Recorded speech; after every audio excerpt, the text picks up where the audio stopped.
இந்த செய்தியை வழங்குபவர்கள் Ravi colours. Kurti, tops, cotton pant, leggings, shawl, kids wears மற்றும் நைட்டிகள், பெண்கள் மற்றும் ஆண்களின் உள்ளாடைகளுக்கு என்றே ஒரு பிரத்யேக showroom. Ravi colours, Raja theatre signal அருகில், நேரு வீதி, புதுச்சேரி. வணக்கம். முக்கிய செய்திகள். புதுச்சேரி பிரபல ரவுடி தமிழக காவல்துறையினரால் கைது. பிடிக்க சென்ற போது தப்பிக்க முயன்றதால் கை கால் முறிவு ஏற்பட்டு மருத்துவமனையில் அனுமதி. நடிகர் விஜயின் தமிழக வெற்றி கழகத்திற்கு தேர்தல் ஆணையம் அங்கீகாரம். புதுச்சேரியில் தொண்டர்கள் பட்டாசு வெடித்து இனிப்புகள் வழங்கி கொண்டாட்டம்.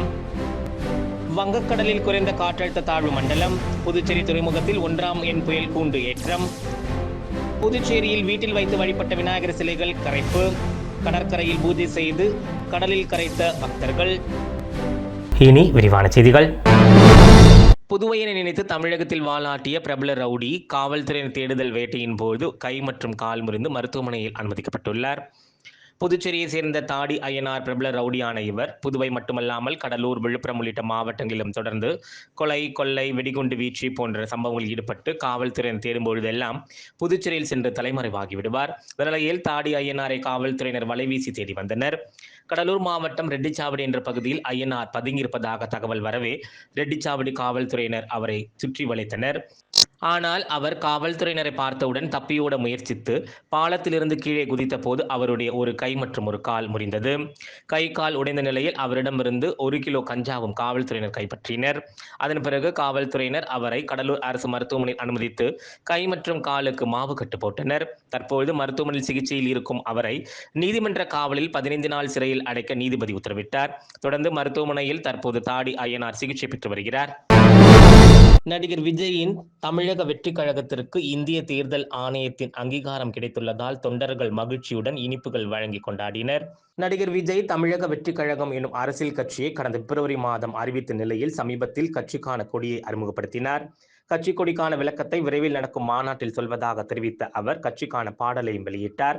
இதையடுத்து தமிழக வெற்றி கழகத்தின் முதல் மாநாடு விழுப்புரத்தில் உள்ள விக்கிரவாண்டியில் நடத்த திட்டமிட்டுள்ளனர். இதற்காக அனுமதி கேட்டு தமிழக வெற்றி கழகம் சார்பில் கட்சியின் பொதுச் செயலாளர் புசி ஆனந்த் கடந்த மாதம் 28ஆம் தேதி விழுப்புரம் காவல் கண்காணிப்பாளர் அலுவலகத்தில் மனு கொடுத்திருந்தார்.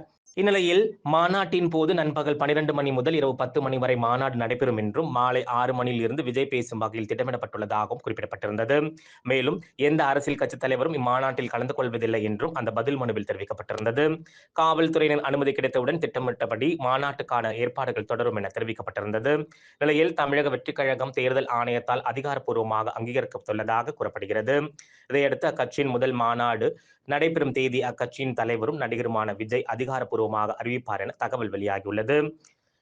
இந்நிலையில் நடிகர் விஜயின் தமிழக வெற்றி கழக கட்சிக்கு அங்கீகாரம் கிடைத்துள்ளதால் அக்கட்சி நிர்வாகிகள் புதுச்சேரியில் ராஜா திரையரங்கு அருகே காமராஜர் சிலை அருகே பட்டாசு வெடித்தும் இனிப்புகள் வழங்கியும் கொண்டாடி மகிழ்ந்தனர். வங்கக்கடலில் குறைந்த காற்றழுத்த தாழ்வு மண்டலம் உருவாகியுள்ளதால் புதுவை துறைமுகத்தில் 1ஆம் எண் புயல் கூண்டு ஏற்றப்பட்டுள்ளது. வங்கக்கடலில் குறைந்த காற்றழுத்த தாழ்வு மண்டலம் உருவாகியுள்ள நிலையில் புதுவை துறைமுகத்தில் 1ஆம் எண் புயல் கூண்டு ஏற்றப்பட்டுள்ளது. வங்கக்கடலில் புதிதாக குறைந்த காற்றழுத்த தாழ்வு மண்டலம் உருவாகியுள்ளது. இதனால் புதுவை, காரைக்கால், சென்னை உள்ளிட்ட பகுதிகளில் பலத்த காற்றுடன் மழை பெய்யும் என்று சென்னை வானிலை ஆய்வு மையம் தெரிவித்துள்ளது. குறைந்த காற்றழுத்த தாழ்வு மண்டலம் உருவாகியுள்ளதையொட்டி புதுவை, காரைக்கால் துறைமுகத்தில் 1ஆம் எண் புயல் கூண்டு எச்சரிக்கை கூண்டு ஏற்றப்பட்டுள்ளது. மேலும் மீனவர்கள் யாரும் கடலுக்குள் மீன்பிடிக்க செல்ல வேண்டாம் என்றும் எச்சரிக்கப்பட்டுள்ளது. விநாயகர் சதுர்த்தி விழா நிறைவடைந்ததையொட்டி வீடுகளில் வைத்து வழிபட்ட விநாயகர் சிலைகளை கரைக்க புதுச்சேரி கடற்கரைக்கு மக்கள் வந்து விநாயகரை கரைத்து சென்றனர். நாடு முழுவதும் விநாயகர் சதுர்த்தி விழா சிறப்பாக கொண்டாடப்பட்டது. மக்கள் வீடுகளில் வைத்து வழிபட விநாயகர் சிலைகள் ஆர்வமுடன் வாங்கி சென்றனர். விநாயகர் சதுர்த்தி அன்று விநாயகருக்கு சிறப்பு பூஜைகள் செய்து வழிபட்டனர். அதன் பின்னர் விநாயகரை கடலில் கரைக்க மக்கள் புதுச்சேரி கடற்கரைக்கு வந்தனர். புதுவை தலைமைச் செயலகம் எதிரே உள்ள கடல் பகுதியில், துறைமுக கடல் பகுதி ஆகியவற்றில் ஒரு சிலர் விநாயகரை கொண்டு வந்து அதற்கு கற்பூரம் காட்டி கடலில் கரைத்தனர். இதனிடையே கடலில் விநாயகரை கரைக்க வந்தவர்கள் ஒரு சிலர் கடலில் இறங்கி குளித்தனர். ஆர்வம் மிகுதியால் கடலின் ஆழமான பகுதிகளுக்கு சென்று அவர்கள் குளித்ததை பார்த்த கரையில் இருந்தவர்கள் அச்சமடைந்தனர். காரைக்காலில் புனித ஹஜ் பயணம் அழைத்து செல்வதாக கூறி பண மோசடி செய்த தனியார் டிராவல்ஸ் உரிமையாளரை காவல்துறையினர் கைது செய்தனர். காரைக்கால் மாவட்டத்தில் நைனா முகமது என்பவர் தனியார் டிராவல்ஸ் நடத்தி வருகிறார். தனியார் டிராவல்ஸ் நிறுவனத்தில் புனித ஹஜ் பயணத்திற்கு அழைத்து செல்வதாக கூறியும் வெளிநாட்டில் வேலை வாங்கி தருவதாக கூறியும் பல்வேறு வாடிக்கையாளர்களை ஏமாற்றி வந்ததாக கூறப்படுகிறது. நிலையில் புனித ஹஜ் பயணத்திற்கு அழைத்து செல்வதாக கூறி ஏமாற்றி பாதிக்கப்பட்ட 20க்கும் மேற்பட்ட இஸ்லாமியர்கள் டிராவல்ஸ் உரிமையாளர் நைனா முகமது மீது நடவடிக்கை எடுக்க கோரியும் அவர்களிடம் உள்ள தங்களது பணத்தை மீட்டு தர வலியுறுத்தியும் நகர காவல் நிலையத்தில் புகார் அளித்தனர். இதையடுத்து காரைக்கால் நகர காவல் நிலைய காவல்துறையினர் நைனா முகமதை கைது செய்து அவரிடமிருந்த 1,25,000 ரொக்கப்பணம் மற்றும் முக்கிய ஆவணங்களை பறிமுதல் செய்து விசாரணை மேற்கொண்டு வருகின்றனர். புதுச்சேரி அருகே உள்ள ஆரோவிலில் புதிய கிரிக்கெட் மைதானம் திறப்பு விழாவில் கலந்து கொண்ட முதலமைச்சர் ரங்கசாமி கிரிக்கெட் விளையாடி அசத்தினார். புதுச்சேரி அருகே உள்ள ஆரோவில் பிச்சாண்டிக்குளம் பகுதியில் பள்ளி கல்லூரி மாணவர்கள் இளைஞர்கள் பயன்பெறும் வகையில் விளையாட்டு மைதானம் அமைக்கப்பட்டுள்ளது. இதன் திறப்பு விழா நடைபெற்றது. இந்த விழாவில் முதலமைச்சர் ரங்கசாமி சிறப்பு விருந்தினராக கலந்து கொண்டு புதிய மைதானத்தை திறந்து வைத்தார். தொடர்ந்து கிரிக்கெட் விளையாடினார். நாள்தோறும் தனது வீட்டின் அருகில் உள்ள விளையாட்டு மைதானத்தில் டென்னிஸ் விளையாடி வரும் முதலமைச்சர் ரங்கசாமி கிரிக்கெட் விளையாடியது அங்கிருந்த அனைவரையும் கவர்ந்தது. புதுச்சேரியில் போலி அரசாணை தயாரித்து பொதுப்பணித்துறையில் பணம் பெற முயன்ற ஒப்பந்தக்காரர் மீது சிபிசிஐடி காவல்துறையினர் வழக்கு பதிந்து விசாரித்து வருகின்றனர். புதுச்சேரியில் கடந்த 2014ஆம் ஆண்டில் தொகுதி சட்டமன்ற உறுப்பினர்கள் பரிந்துரை பெயரில் ஆங்காங்கே ஐமாஸ் விளக்குகள் அமைக்கப்பட்டது. பணிகளை முடித்து பொதுப்பணித்துறை தலைமை பொறியாளர் மூல செலவின தொகைக்கு அரசாணை பெற்று ஐமாஸ் விளக்கு பொருத்திய எலக்ட்ரிக்கல் கான்ட்ராக்டர்கள் பணத்தை பெற்றனர். அந்த சமயம் பாட்கோ மூலம் ஏராளமான ஐமாஸ் விளக்குகள் போடப்பட்டது. அதில் முறைகேடாக நிதி கையாளப்பட்டதாக புகார் எழுந்தது. இதைத் தொடர்ந்து பாட்கோ மூலம் போடப்பட்ட ஐமாஸ் விளக்குகள் குறித்து விசாரிக்க அப்போதைய துணைநிலை ஆளுநர் கிரண்பேடி சிபிசிஐடிக்கு பரிந்துரை செய்தார்.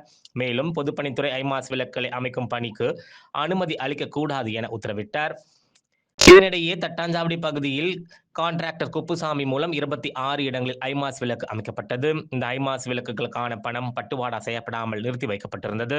நிலையில் ஐமாஸ் அமைப்பதற்கான விளக்கு செலவின தொகையை வழங்க தலைமை பொறியாளர் கையெழுத்திட்டு 3/4/2019 தேதியிட்ட அரசாணை மூலம் தனது பணிகளுக்கு பணம் தர பொதுப்பணித்துறையில் குப்புசாமி வலியுறுத்தினார்.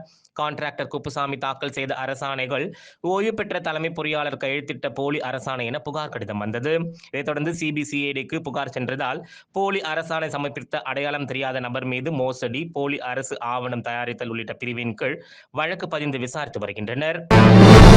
விநாயகர் சதுர்த்தியை முன்னிட்டு சாரம் பகுதியில் அமைக்கப்பட்ட 21 அடி உயர பிரம்மாண்ட விநாயகர் சிலைக்கு நடைபெற்ற சிறப்பு பூஜையில் சட்டப்பேரவைத் தலைவர் செல்வம் உட்பட பக்தர்கள் கலந்து கொண்டு சாமி தரிசனம் செய்தனர். புதுச்சேரி நகரில் இந்து முன்னணி விநாயகர் சதுர்த்தி விழா பேரவை சார்பில் 150க்கும் மேற்பட்ட இடங்களில் விநாயகர் சிலைகள் நிறுவப்பட்டு சிறப்பு பூஜைகள் நடைபெற்றன. புதுச்சேரி சாரத்தில் 21 அடி உயர சிலை அமைக்கப்பட்டது. அதற்கு சிறப்பு பூஜை நடைபெற்றது. இதில் புதுவை சட்டப்பேரவைத் தலைவர் செல்வம் மற்றும் இந்து முன்னணி நிர்வாகிகள் உள்ளிட்ட ஏராளமானோர் கலந்து கொண்டு சாமி தரிசனம் செய்தனர். வரும் 11ஆம் தேதி சாரம் விநாயகர் உள்ளிட்ட அனைத்து விநாயகர் சிலைகளும் ஊர்வலமாக எடுத்து செல்லப்பட்டு கடற்கரை காந்தி சிலை திடல் அருகே கடலில் விசர்ஜனம் செய்யப்படும் என இந்து முன்னணி நிர்வாகிகள் தெரிவித்தனர். புதுச்சேரி குருசுக்குப்பம் பத்மினி தோட்டத்தில் உள்ள அன்னை வேளாங்கண்ணி மாதா ஆலயத்தில் திருத்தேர் பெருவிழா சிறப்பாக நடைபெற்றது. ஒவ்வொரு வருடமும் செப்டம்பர் 8ஆம் தேதி மாதாவின் பிறந்த நாளை முன்னிட்டு அனைத்து மாதா பேராலயங்களிலும் பெருவிழா கொண்டாடப்படுவது வழக்கம். புதுச்சேரியிலும் அனைத்து மாதா பேராலயங்களும் சிறப்பு திருப்பள்ளி திருத்தேர் பெருவிழா நடைபெற்று வருகிறது. நிலையில் புதுச்சேரி குருசுக்குப்பம் பத்மினி தோட்டத்தில் உள்ள அன்னை வேளாங்கண்ணி மாதா ஆலயத்தில் திருத்தேர் விழாவை முன்னிட்டு கொடியேற்றத்துடன் தொடங்கியது. 48ஆம் ஆண்டு திருத்தேர் விழாவினை முன்னிட்டு கடந்த 29ஆம் தேதி அன்னையின் திருக்கொடியை பங்கு தந்தை அந்தோணிசாமி ஏற்றி வைத்தார். அதன் பிறகு நாள்தோறும் சிறப்பு திருப்பலி மற்றும் சிறப்பு ஜபங்களும் நடைபெற்றது. கடந்த 7ஆம் தேதி அன்னையின் திருவுருவம் தாங்கிய பெரிய தேரினை சிறப்பு ஜபங்களுடன் பவனி நடைபெற்றது. இதற்கான ஏற்பாடுகளை அன்னை வேளாங்கண்ணி மாதா விழாக்குழுவினர் சிறப்பாக செய்திருந்தனர்.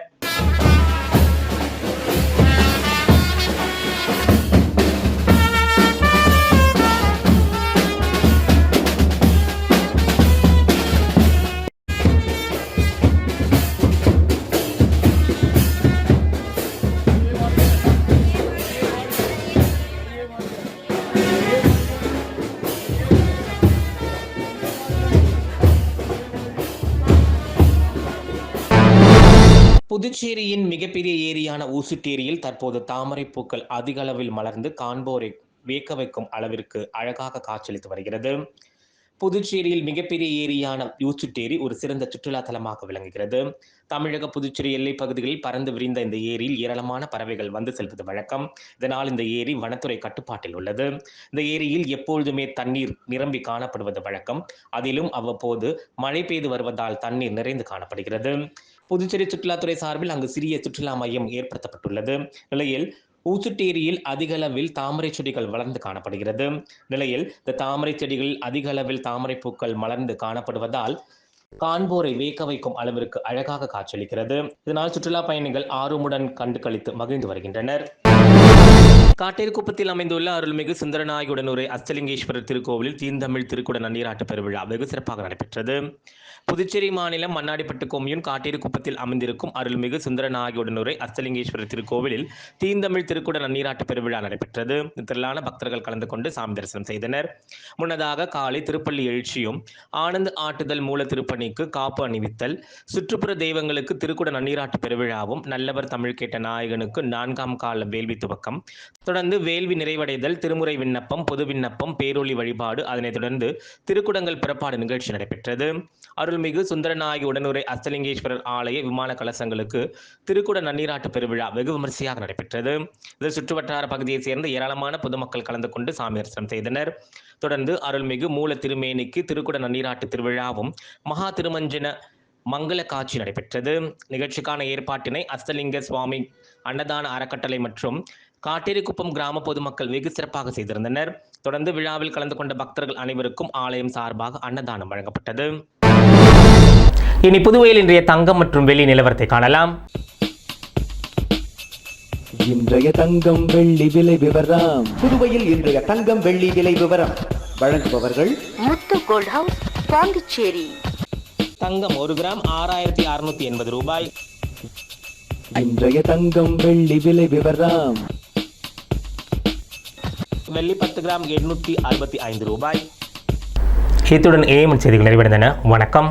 புதுச்சேரி உங்கள் ஏஎம்என் டிவி செய்திகளை யூடியூபில் உடனுக்குடன் காண ஏஎம்என் டிவி பாண்டிச்சேரி சேனலை சப்ஸ்கிரைப் செய்யுங்கள். பெல் பட்டனை மறக்காமல் கிளிக் செய்யுங்கள்.